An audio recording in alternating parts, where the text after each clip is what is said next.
Chaque samedi en deuxième partie de soirée, Léa Salamé reçoit des personnalités très variées dans son émission Quelle époque ?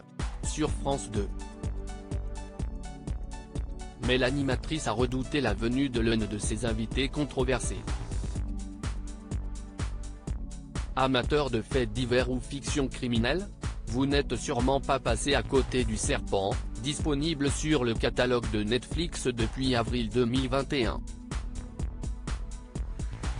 Plongés dans l'Asie du Sud-Est des années 1970, les abonnés de la plateforme découvrent Tahar Rahim grimé en Charles Sobrage, présenté comme un tueur en série qui serait l'auteur d'au moins 20 meurtres du même genre, majoritairement des touristes occidentaux, pendant cette décennie.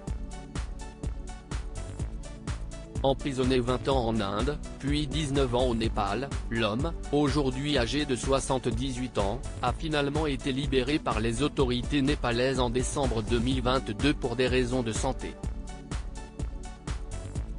De retour en France, le franco-vietnamien publie ses mémoires et suscite la curiosité des chaînes de télévision.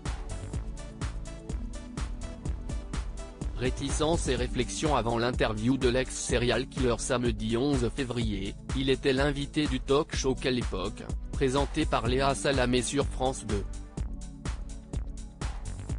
Dans cette émission, la journaliste, secondée par Christophe de Chavannes et Philippe Caverivière, prend le parti de donner la parole à des invités de tout horizon, de Gabriel Attal à Magali Berda en passant par Julie Debona. Néanmoins, Léa Salamé a été quelque peu réticente à l'idée de convier Charles Sobrage, comme elle l'avoue dans un récent entretien accordé à Pure Média, « Je ne vais pas vous mentir. On a réfléchi sur le Serpent. Moi, j'avais des doutes. Ce n'est pas évident », se justifie la chef du plateau après que la venue de l'ex-prisonnier a été très commentée dans les médias et sur les réseaux sociaux. Une présence qui interroge et qu'elle assume toutefois, la présentatrice n'est pas discriminante et rappelle que cette personnalité a, elle aussi, une actualité, le type a passé la moitié de sa vie en prison, il a purgé sa peine. Son histoire a suscité des dizaines de livres et de films. Il y a eu l'immense succès de la série Netflix. Il sort son livre. Ce personnage s'inscrit donc dans l'ADN du programme proposé par le service public, puisqu'après tout, si est ça aussi l'époque, il est l'époque est folle.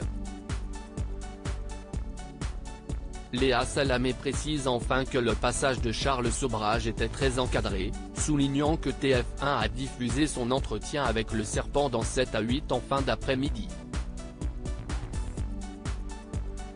Et d'affirmer, nous, c'était le dernier invité, à 1h du matin, note de la rédaction. Je savais que ça allait susciter des réactions. On les assume. À lire aussi Quelle époque. France 2, qui sont les invités de Léa Salamé ce samedi 25 février 2023 ?